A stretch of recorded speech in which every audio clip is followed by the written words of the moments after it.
5SC body. I recently painted it. I airbrushed it for my 305 FT, which, if you guys have seen some of my other videos, you know came looking like this, minus a few stickers. And a little bit of custom cutting in the front there.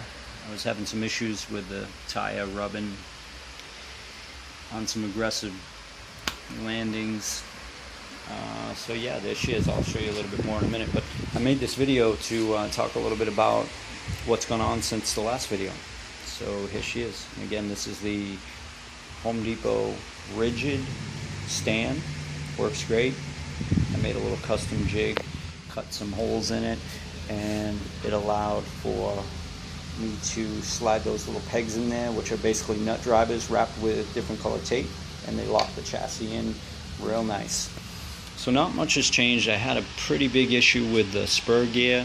One of the bolts backed out of the spur gear plate, and I didn't know it was happening, but it was chewing up the back of the spur gear, which is like a flat plastic surface, and I mean, it dug a hole in the spur gear. I'll show you what it looks, what the spur gear looks like in a second here.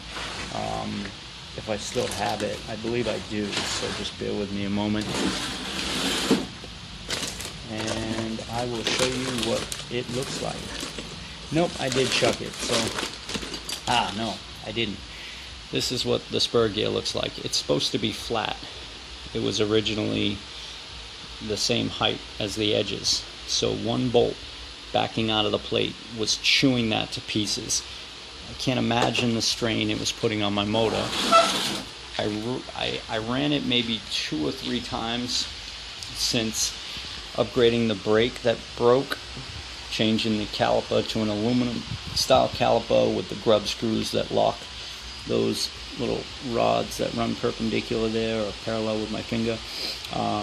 The grub screws hold those in. The factory one, the cylinder came out, flew off, and it allowed things in there to get wonky, and it ended up ripping the fan in there that cools the brake pads and caused a mess. So yeah, I didn't use Loctite, and the bolts backed out, tore up the spur gear, eventually caused the clutch to chew every bit of material off of it. It was left to the point of nothing but bare metal when I did take it apart. The only reason I knew all this happened is because I tried to run it last weekend. It drove about 5 feet and then started running funny.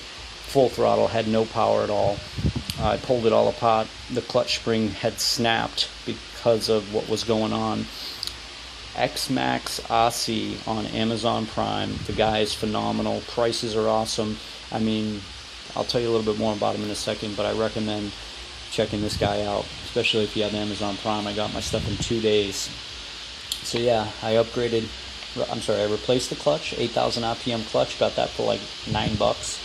I replaced the spur gear, got that 57 tooth spur gear for $7. And as you might know from some of my other videos, have had some issues with the rear shocks. I bought a kit from Rovan to rebuild them. It was a 6mm rod kit, and I rebuilt the shocks, used the fluid that it came with, which was 350 CS was what the label says on their generic filter bottle, or oil bottle. I presume it's silicone based on that CS rating. These shocks are designed for petroleum, which is fork oil. If you buy the HPI Baja oil for your shocks, it is petroleum oil. They say not to use silicone. If you check out the forums, you'll see guys using engine oil. So to each his own, I guess. I decided to go with silicone, 40 weight. These are 2-hole pistons, so there's 2 holes in the gasket that runs up and down. A lot of guys talk about 12-hole, 16-hole. Well, mine came stock with 2-hole. Long story short, the do-it-yourself limiting straps or shock straps that I've been building to stop these shocks from hyperextending and de-threading at the bottom and then coming apart and bending the rod, that didn't work. Both attempts at do-it-yourselfers were ultimately failed. they snapped, they fell apart, and my shocks, the rebuild that I did, was destroyed. The shocks blew themselves apart. So I upgraded to 8mm. I bought Integy 8mm shafts. It was $6 for the front and the rear, believe it or not. Check out Integy's website and search high to low pricing for Bajas. You'll be amazed what you can get. I got this collar kit, which allows you to adjust as opposed to screwing. You basically just pull this down, and it's got separate adjustments here based on these teeth and how low or high this will come. I have it on the lowest setting right now. So I rebuilt the shocks for like $40 with 8mm rods. You do have to buy new shock perches because the 8mm rod will not fit in your old 6mm perch. So you'll see these as silver. Rovan's website, $10 for the rare pair. The ones you'll find on Integy.com do not come with the actual piston body. So I had to buy Rovan ones for $22 for the pair, 8mm off of X-Max. And I used the body, the part that threads into the canister. I used those off of the 8mm Rovan ones and put them on the Integy ones. You might be like, well, why didn't you just do that? You know, why didn't you just use those? The Integy rods are designed different at the bottom. I'll show you.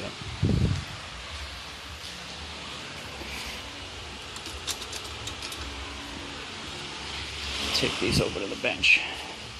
One of the first things you'll see is this is the Rovan style. Very loose. This is Integy's. Very tight. Integy uses 2-hole, and it's like a hard plastic. They use metal 2-hole. This is really loose, and this gasket tears off. Mine was blown out on both shocks. They thread at the bottom. That piece threads onto the rod. Those threads back themselves out. Your rod ends up hitting the ground. All kinds of problems. Integy's uses 2 grub screws. Thread lock those suckers. There's a flat spot on each side of the rod to lock it. Awesome design. So I'm hoping those are going to work. So yeah, I upgraded the shocks to 8mm. I mean, you can buy 8mm shocks. It's going to cost you $60, but I did it for like $30. And the only thing left of my originals is these upper cans, which I used Integy's gasket up in there because mine was all chewed apart and not working anymore. They were even leaking from the top. This spacer here between the dual shock, dual spring setup, and the body itself, the shock body, you know, the canister. The pipe's working out great. Engine's ripping. I did have some worries after the whole spur gear thing. It was running funny. I did get it started eventually, and now it's running good. I haven't driven it yet, but I also bought these from Integy's website. They were pretty cool. 89 cents for like a 4-pack. I just figured, what the hell. I was trying to get my order up over $20 so I'd be able to make the order. I upgraded the entire steering system, metal servo horn, aluminum pull rod, and I also bought this online for $40. This thing is an absolute beast. It's made just like the Turtle Racing one, which goes for way too much money in my opinion. It's not the factory style design with the servo saver. It's a much different design, and if you look at the Turtle Racing one versus this one, honestly this one looks like it's beefier. My steering is on point. My Baja basically had no steering. I was making 50-foot U-turns. It was ridiculous. So, long story short, if I bought another one, I would buy that right away. It's incredible. Now, if I hold the steering to the right, I can't even force it with my hand back to the left. That's how strong that factory servo is. The thing's a beast. I did put the killer cables on, like I said, after 2 failed attempts at trying to make my own. $30, Killer RC, awesome product, came with great hardware. It did not allow me to continue the use of my sway bar with the way they had it set up, the way they told me to set it up. There's no room to get the sway bar cap on top of the ball. But I had already removed my rear sway bar, so honestly I'm not worried. It's not a big deal. If I decide I need sway bars, I'll figure something out. I still have these front holes here. I could possibly move the cables to the front. The Killer RC instructions, it appears that it's a King motor, not a Rovan, which has different shaped A-arms, a little bit different. I plan on changing this to metal soon, just like I did with the rear brace, which I'll eventually upgrade this to aluminum. So when I do upgrade this to aluminum, I'll probably make some changes here if I do decide I want to continue running that sway bar. This stuff here, Common Sense RC, found it online. It's a woven electrical wire wrap as opposed to that plastic stuff I had on there that was terribly too big. I just zip tied the ends. It came in a 3-foot length. Found it at my local hobby, which is Hobbytown, USA. Stuff is great. I love the feel of it. It looks good. I ordered a volt watch because even with the killer RC kill switch, knowing it'll shut down my truck when it gets to a certain point voltage wise in terms of being low, it's not enough. I want to know where my battery's at. So this here has a max and a low, and as soon as you turn it on now, you do have to get a Y splitter and plug the splitter into the slot where your power switch runs to, then plug your power switch into one side of the Y and plug the volt switch into the other side, so that you'll be able to use it properly and it won't be just running off straight battery power. You'll figure it out if you know what you're doing. But needless to say, it comes with double-sided sticky tape. I decided that was a good spot to mount it. I guess there's another one out there, but this is the one I chose for 12 bucks. Again, Amazon Prime, showed up in 2 days. So that got installed today. I did upgrade the mount for the filter. I was having a lot of trouble with that Rovan air filter bag I bought, the pre-filter. Couldn't even get in there to get it out. It was a nightmare. I tore it all to pieces. That thing's a piece of junk anyway. I bought X-Max, sells their own filter and pull stop filter and air filter bag. It's a drawstring style, which from what I understand is the nicer one. And so I'm gonna install that. It should be here tomorrow, and I'll change this out too. They're black and they say X-Max RC Studio on them. From what I understand, it looks like the same material as the Rovan one, but just a better design. This is the angled filter. You'll see them for 20 bucks, 30 bucks. All it is it allows the filter to be mounted at a bit of an angle, which it's kind of cocked to the, it's kind of like this. It's not straight up, it's like this, but it works. You can get your fingers in there now to get this off, which is normally a nightmare. And there's tons of options when it comes to that. I just chose the cheap option because, again, on Intergy.com, I found that piece for like $8. So I've been upgrading it fairly cheaply, just getting good deals here and there. These I got for 20 bucks. These pull rods, the steering pull rods, all aluminum and adjustable. But yeah, she's coming along good, and I'm looking forward to taking it out this weekend, making sure everything I put back together on the clutch side, as far as the spur gear and the clutch goes, is all working right. I did change the bead locks. They're Mad Max bead locks, 13 bucks for the set, all four, just the outers.